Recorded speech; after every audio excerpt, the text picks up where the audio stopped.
sans nul doute continuer de conserver la tête du classement général provisoire parce qu'elle n'est pas vraiment inquiétée par Laura Peveri, je vous l'ai dit, elle est dans les profondeurs du classement général provisoire pour le moment. Elle va remonter, certes, oui, ce n'était pas une adversaire directe. La bonne opération donc au classement pour Laura Peveri, l'italienne, qui l'emporte. Cory Stoddard reste première au classement général provisoire. Aux ordres du juge starter, voici nos petits benjamins avec un classement général emmené par le dossard 52 à l'intérieur. Vous le voyez, c'est un Indien, il nous vient de Bangalore, c'est le nom de son club.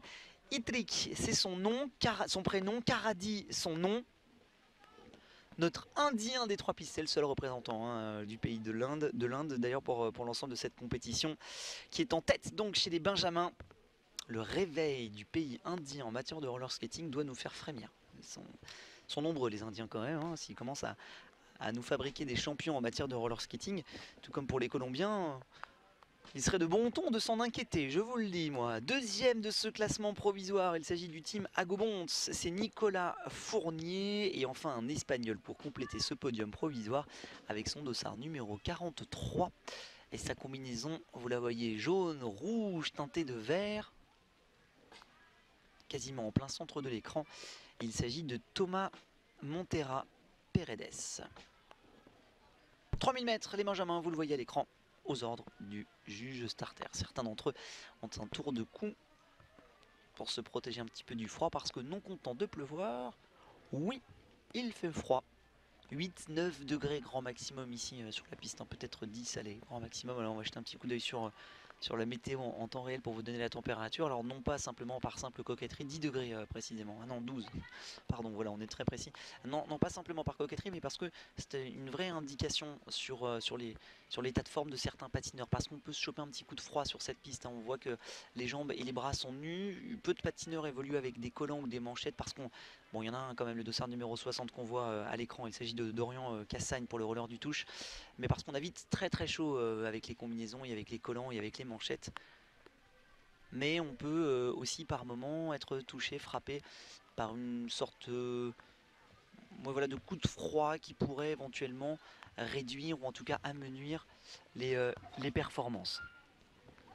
Allez, c'est parti pour nos benjamins, 3000 mètres également à couvrir.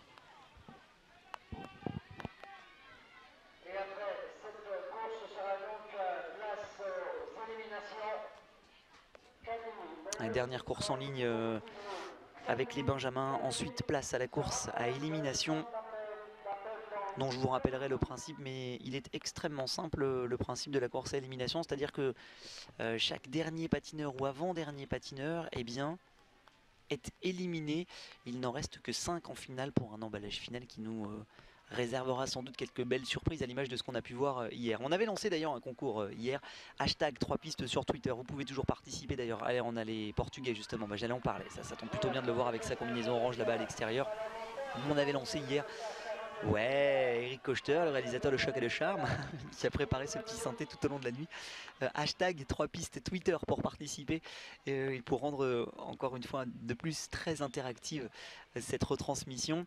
On avait lancé un concours, à savoir qui pour emporter ce trophée des 3 pistes chez les hommes et chez les dames dans les catégories reines. Et personne n'avait pronostiqué notre ami portugais qui l'a emporté, qui a un petit peu d'ailleurs été la grande surprise, hein, Diogo Mareiros du Roller Lagos, avec sa combinaison orange. Donc on relance un petit peu le concours. Qui pour l'emporter? Hashtag 3 pistes sur Twitter. Bravo Eric, magnifique, il a le doigt pratiquement dessus.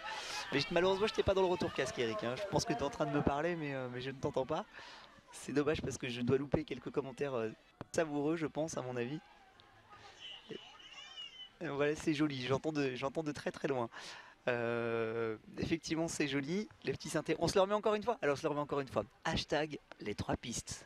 Waouh! Je veux dire, cette année au niveau de la retransmission des 3 pistes, c'est plus ou moins les Jeux Olympiques de Sochi.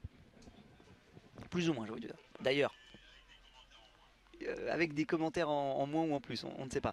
D'ailleurs, j'ai envie de vous dire, c'est l'occasion que jamais de vous lancer la top imitation du jour. Avec des commentaires que je vais vous faire en russe. Voilà, je suis parti, trophée international des 3 pistes. Nous avons lancé un grand jeu qui s'appelle Un jour, un accent, tout au long de cette retransmission des 3 pistes. Hier, vous avez eu le droit du Nikos. notamment ça l'est, c'est une Écosse. Je le refais pour ceux qui l'auraient loupé. Et aujourd'hui, j'avais dit qu'il fallait que je place l'accent russe. Voilà, c'est chose faite. Demain, ce sera peut-être un accent méridional qui sentira bon le sable chaud. Retour au direct, hashtag 3 pistes, le gagnant chez les femmes et chez les hommes, vous jouez. Et pendant ce temps-là, c'est le dossard numéro 73 qui est en tête dans cette catégorie des Benjamins. Un dossard numéro 73 porté par Gournay Lucas pour le club de Château-Gontier. C'est lui qui est en tête à l'intérieur, à la droite de votre écran. Mais on remonte par l'extérieur et notamment le boulot du dossard numéro 36, Théo Joly. C'est la Bourgogne et c'est le club de Dijon pour le roller skating Dijon-Bourgogne. Et en matière d'interactivité, ne vous cantonnez pas simplement à Twitter.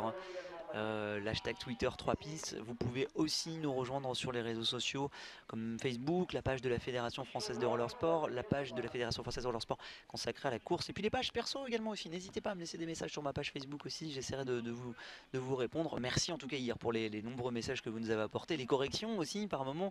Je pense que j'ai bien entendu que la combinaison orange n'était pas espagnole mais portugaise pour Lagos.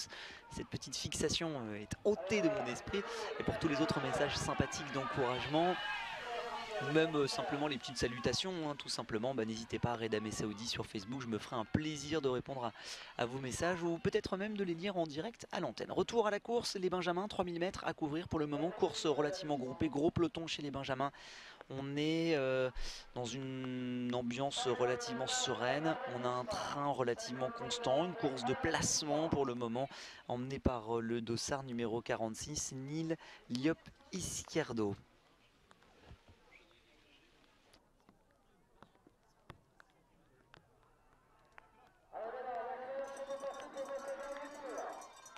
C'est la cloche qui retentit dans cette catégorie des Benjamins qui va porter son estocade. On a vu depuis tout à l'heure que c'est celui qui emmenait généralement le dernier tour qui l'emportait. C'est le dossard numéro 47 qui part aux avant-postes, l'Espagnol Rafa Heredia qui a lancé les hostilités. Notre ami indien jusque là premier du classement général et quatrième pour le moment. Est-ce qu'il ne va pas se faire enfermer dans la chicane montante? Rien n'est moins sûr pour le moment. C'est très groupé encore mais c'est l'Indien qui pour le moment est enfermé sur ce circuit routier qui semble ne pas avoir pris la mesure complètement.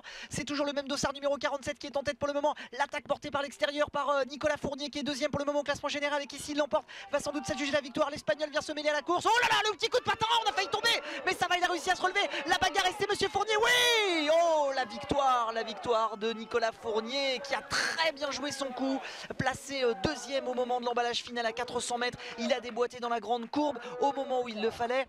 Le petit coup de patin de l'Espagnol qui a été déséquilibré a un petit peu aidé aussi à ajouter un petit peu de trou